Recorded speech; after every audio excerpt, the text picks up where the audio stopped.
السلام عليكم ورحمة الله وبركاته. اللهم صل وسلم وبارك على سيدنا محمد وعلى آله وصحبه وسلم. ازيكم عاملين ايه؟ يا رب تكونوا في أتم الصحة وأحسن حال. النهاردة ان شاء الله ما هنعمل مع بعض المخلل السريع بتاعنا ده الجميل.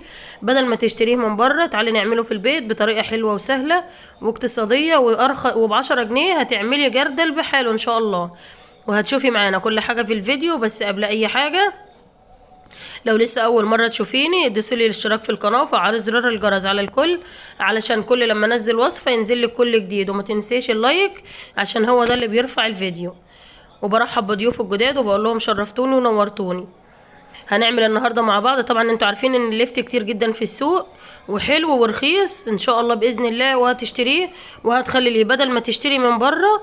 لا باذن الله هتعملي يعني الحبه اللي في الطبق دول من بره ممكن تجيبيهم ب5 جنيه. فان شاء الله هنعمل ب10 جنيه ملو جردل بحاله وهيكفيكي فترة طويلة. بس قبل اي حاجة كده نصلي على النبي ونقول اللهم صل وسلم وبارك على سيدنا محمد وعلى اله وصحبه وسلم. جبنا النهارده معانا الجزر ده. الجزر ده يا جماعه كبير شويه، مش الجزر اللي هو بتاع الاكل الرفيع. ودوت التلاتة ب10 جنيه. انا جبت كيلو ونص ب5. وحاولي لما تلاقي البياع بيبيع حاجه غاليه لا روحي لواحد تاني اسالي وامشي شويه وهتلاقي ان شاء الله حاجه حلوه. الجزر ده مش رقم واحد، الجزر ده كبير شويه وبيبقى حلو جدا جدا في المخللات. واللفت جبنا 3 ربط ب5 جنيه او 3 حزم ب5 جنيه. قشرناه وقطعناه بقطعه لا اله الا الله المخللات زي ما انت شايفه كده، اللي هي القطاعه اللي عامله زي الزجزاج بالظبط. بس المقطع ده لقيت الفيديو الكاميرا ما بتصورش اصلا بعد ما قطعت اللفت والجزر زي ما انت شايفه كده. بس ان شاء الله باذن الله برضو هنخلله مع بعض في مره تانية. وجبت عليه كده كام قرن من الحامي ده. وكمان حطينا حبه اللي هي الوردات اللي بتبقى في اللفت ده. لو انت ما بقى اللي هي العروق دي اللي في اللفت طبعا لو ما بتحبهاش ما فيش مشاكل خالص. هنجيب ميه كده وهنسخنها زي ما انت شايفه كده وهنحط فيها اللفت. بمجرد ما هنحطه هنطلعه كده على طول. طيب ليه بتحطيه في ميه سخنه؟ انا بحب يا جماعه المخللات بتاعتي احطها في ميه سخنه وبيبقى حلو جدا جدا لانه سريع وبيتعمل على طول ان شاء الله. وزي ما هتشوفي معانا دلوقتي ما تسيبيش الميه يا جماعه حتى يقعد في الميه. انا بصي مش مرضتش اهو شايفه، انا مرضتش افصل الكاميرا علشان خاطر تشوفي وقت مفيش دقيقه واحده. وبتشيلي زي ما انت شايفه كده، بتشيليه بيكون جنبينا حله فيها ميه ساقعه وبتشيلي اللفت كده اهو. بصي زي ما انت شايفه يا دوب سقطناه وطلعناه بالطريقه دي اهو. بتشيليه كده وبتسقطيه في ميه ساقعه على طول علشان بتديله صدمه بيحتفظ بلونه ومن غير بنجر ومن غير اي حاجه. ان شاء الله هتلاقي لونه وردي وحلو جدا. طبعا الحته البام اللي هي الورد دي ما تحاوليش تشيلي، انت بتشيلي بس الحاجات اللي هي البايظه. والحاجات اللي هي البامبه دي ما تحاوليش تشيليها، هي اللي بتدي لون وردي كده وحلو لللفت بدون بقى ما تحطي بنجر ولا اي حاجه لانه ده لفت بلدي وما شاء الله في الشتاء بيبقى حلو جدا جدا. الله اكبر الله اكبر. ثواني يا جماعه الاذان. بنجي مطلعينه بقى زي ما انت شايفه كده. بنجي مطلعينه في الحله دي فيها ميه ساقعه. الميه دي ساقعه من الحنفيه، طبعا عارفين ان الجو ساقعه اصلا فالميه بتبقى ما شاء الله نازله كأن فيها تلج. بنطلع لما بياخدوا الصدمه دي معاكي بيحتفظ ان بيبقى مقرمش كده معاكي وفي نفس الوقت بيحتفظ بلونه. في نفس الميه بننزل فيها الجزر، بس الجزر بنخليه حوالي دقيقتين بالظبط. الجزر بنخليه حوالي دقيقتين يعني اقل من دقيقتين زي ما انت برضو شايفه كده. مش هنفصل مع بعض علشان خاطر برضو الحاجه ما تبصش معاكي اهو. وبنقلبه برضو كده وبنطلع اللفت دوت وبنحطه في الجردل. بصوا عايزه اقول لك بصي يا دوب اللون يغير بس معاكي كده، مش يعني يبقى بدل وردي يبقى موف. بس برضو ما تحاوليش الميه تكون سخنه علشان ما تقوليش ان انا قلتلك يغير لونه وتهريه وكده، لا هي زي ما قلتلك انا ما فصلتش. هي حوالي دقيقه بتسقطي وتطلعي كده على طول. بتطلعي بقى كده وبتحطيه في الجردل زي ما انت شايفه كده. بيكون برد. لو لسه سخن معاكي حاولي تحطيه تحت الحنفيه. بس انا عارفه الكميه اللي انا حطاها وعارفه ان هو برد. طب بتحطي ليه فلفل معاه؟ الفلفل ده لا اله الا الله الفلفل ده حامي جدا فبيديكي حرقيه وبيديكي طعم مميز وحلو قوي قوي في المخللات. بصراحه انا بحطه دايما على اللفت وبحطه مع الجزر بيبقى حلو جدا.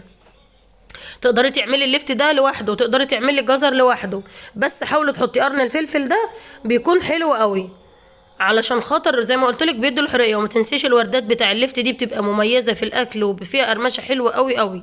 لو انت مش من محبين الوردات بتاع او العروق بتاع اللفت دي، براحتك خالص ممكن ما تحطيهاش. وعاوزه اقول لك ممكن تستفادي بالورق وتعملي منه محشي.